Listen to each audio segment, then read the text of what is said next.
The guy that is the king arriving here at Fanatics Fest yesterday, and everyone was waiting for the decision, but the 41-year-old was not ready to say where he'll play a 24th season. He did say that he won't hold us up too much longer. That's good news for Commissioner Adam Silver, who's waiting to finalize the NBA schedule. The list of suitors remains relatively long, including two of his former teams. Sources tell ESPN that the Cavaliers and the Heat are among the potential landing spots for LeBron. He's also considering the Sixers and the Warriors, among others. NBA reporter, as promised, Dave McMenamin joining us now.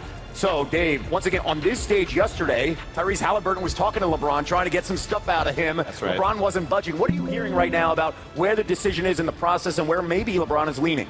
Multiple sources familiar with his thinking told me in the last 24 hours that he is truly getting much closer to a decision. Talking to people around the league, Adam Silver, obviously, everyone is just hoping it comes as early as next week, possibly in the early part of next week. And so we're getting closer. And obviously those 5 teams on the screen that we saw there have all made pitches to Rich Paul, and all of them have players that have made personal appeals to LeBron. I am told, though, and I've not been told that any of those teams are eliminated, but in the conversations I've had in the last 24 hours in New York City, it seems like an Eastern Conference team will win the LeBron James sweepstakes. It's not saying that he has told Minnesota they're out or told Golden State they're out, but if it's about trying to play competitive basketball and possibly add a 5th championship to avoid basically 2 NBA Finals type series in the playoffs just to get to the finals in the Spurs and OKC, you can have a better pathway with either Cleveland, Miami, or Philly. He's dropped some crumbles. We've heard him say the words, trust the process. Oh, yes, and then my phone blows up about Sixers fans saying, oh my God, maybe that's happening. But then in the comfort zone of the Cavaliers returning home and also understanding what it's like to play in Miami, it feels like those 2 teams are the front runners. Timetable here. We joke around the process and the understanding of when the schedule is going to come out. We have to wait for LeBron. Is this something pending over the next couple of days this weekend? Where are you feeling a decision is going to be made? Honestly, I think it could come as early as late this weekend, early next week. Yep. Maybe Sunday, Monday, Tuesday, somewhere in that range. Yeah. Because he has all the information. He needs to make the final consultation with his family. He has said, obviously, that's a big part of it. But we're not like waiting for one of these contenders to make a last-minute trade or something like that to push him over the edge. He knows every situation, and it'll come down to his gut feel. And honestly, think about it. Both those teams, if we are going to put them the front runners, Miami and Cleveland, he's won championships there. Yep. He's familiar with the fans, the people in the organization, and obviously both teams have really strong rosters. Now there's more turnover with the Miami roster, but if you were going to look at any of the teams we were talking about, who has the best current player of the realistic option you might team up with? You might say Giannis Antetokounmpo. Yeah, the hay's in the barn, and there's plenty of New York fans in the crowd here. I can tell you this. If the Knicks didn't win the championship, I think the Knicks would have been at the top. Oh, yes. And the idea of winning in New York, it's been surpassed now. We saw Cat and Jalen Brunson do that, but we have so many fans in here of different sports and different teams at Fanatics Fest. Much more of our coverage continues here live. I want to say this. Whether it's the best landing spot or not, I can attest to the fact that there are worse places to go than Miami.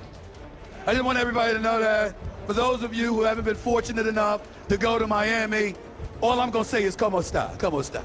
It is a very, very, very special place for a variety of reasons. And any man, and I do mean any man, that decides that he wants to go to South Beach, I am not going to knock him one bit. A matter of fact, I'm going to applaud it. Let me be very, very clear. Y'all figure out why. Having said all of that, from a basketball standpoint, Giannis, Adebayo, Bobby Portis, your front line is stacked. You don't have guards. Davion Mitchell can ball. Tim Hardaway Jr. is there, but you need a lot more. You need a lot more. But that front line is stacked, and LeBron there with the ball in his hands. From a basketball standpoint, it's the best situation for him.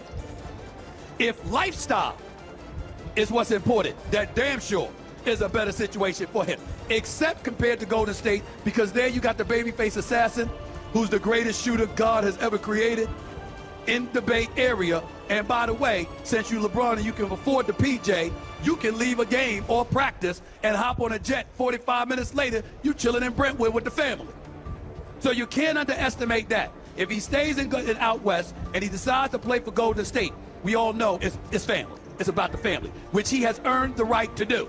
If he decides to take his talents to South Beach, we have to confess that it's not a bad move. It is not a bad move, not at all. Cleveland is a different matter. And Cleveland is why I believe their situation puts him they are ahead of the curve of everybody else. Because if LeBron James goes back to Cleveland, he passes gas, they'll call it perfume. There is nothing that he can do wrong in the city of Cleveland and its surrounding areas in the state of Ohio. He is deified. He is a godlike figure in that area of the country. He can do no wrong. They'll probably erect a statue for him while he's playing. And by the way, he'll deserve it because of what he has done for that city, what he has done for that state, what he has done for that franchise. And because of that is why I believe they have an edge over the Miami Heat. See, if LeBron goes back to Miami, that's for Pat Riley. Pat Riley benefits. Pat Riley's the one that benefits.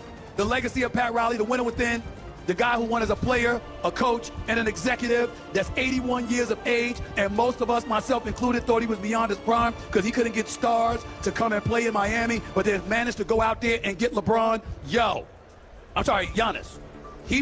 For him to pull that off is unbelievable. So if he got LeBron too, and Miami is back in the thick of things, and they win a championship, Pat Riley is the one that benefits. LeBron goes to Cleveland, it's his shot. He ain't working for Kenny Atkinson. Kenny Atkinson working for him. He ain't working for Kobe Altman. Kobe Altman is working for him.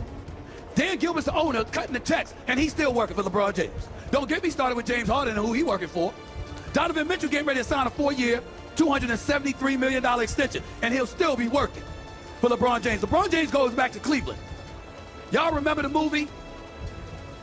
What is it? Coming to America? You remember when Eddie Murphy, when his daddy, played by James Earl Jones, sat up there and said, you know, go out there, sow your wild oats, have fun. And then Eddie Murphy met who was supposed to be a future wife, and